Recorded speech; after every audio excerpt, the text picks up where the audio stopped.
Natupok ang aabot sa 50 bahay sa Cagayan de Oro. Ang hinihinalang mitsa, pinaglaro ang posporo. Sa sunog naman sa San Mateo Rizal, tumalsik na baga mula sa welding ang sinasabing dahilan. May nasawing magkapatid na babae, kabilang ang isang minor de edad. May report si EJ Gomez.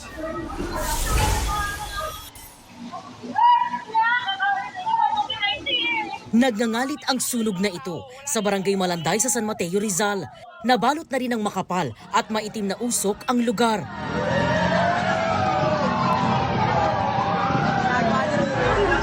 Ilang kawad din ang nadamay. Nahirapan ang mga bumbero sa pag-apula. Makipot daw kasi ang daang papasok sa natutupok na compound. Pagdating po talaga natin, talagang tupok na po at napakalaki na po ng apoy. Ito po ay nagsimula sa pagwe-welding po ng bahay dahil nagre-repair po. Tumalsik po yung mga baga sa baba na tinamaan po yung mga kama. Si Evelyn nalaman lang daw sa isang live stream na nasusunog ang kanyang bahay. May nasalubong akong kapitbahay, ang sabi, nasusunog daw yung bahay ko. Kaya umuwi ako dali-dali. As in talagang malaking apoy. Wala na. Totally yung taas namin, talagang wash out. 10 pamilya ang nasunugan, kabilang ang pamilya Gangan na nagluluksa ngayon. Namatay kasi sa sunog ang mga kaanak nilang mag-ate na edad 7 at 11. Masakit kasi 2 buhay na wala. Pero biglaan na lang talaga eh. Hindi na namin alam kung anong gagawin. Hindi ko po tinignan. Kasi pag nakita ko, mababago yung memory ko sa kanila. Sobrang sakit. Hindi ko naman akalain na ganun na mangyayari. Wala kasi kami nun. Pasensya na sa kanila.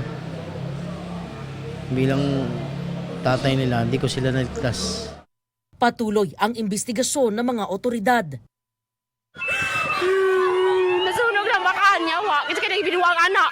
Aligaga ang mga residente para isalba ang mga gamit nila mula sa pagkasunog ng kanilang mga bahay sa Cagayan de Oro. Ayon sa BFP, halos 50 bahay ang natupok.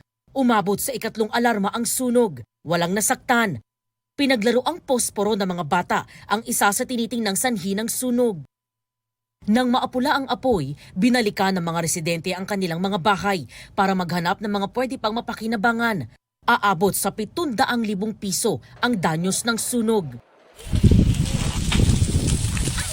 Sa Tandubas, Tawi-Tawi, 2 bahay ang nilamon ng apoy. Natagalan sa pag-apula dahil galing pa sa kabilang bayan ang mga bumbero. Walang nasaktan sa sunog. Iniimbestigahan pa ang sanhi nito at halaga ng pinsala. Isa namang gas tanker ang nasunog sa Madela, Quirino. As per our initial investigation, kasalukuyan silang nagsasaling ng diesel from their tank going to the tanker truck for delivery. Damay rin ang 5 nakaparadang truck sa lugar. 10 fire truck ang nagtulong-tulong sa pag-apula. Aabot sa 15 million pesos ang halaga ng pinsala.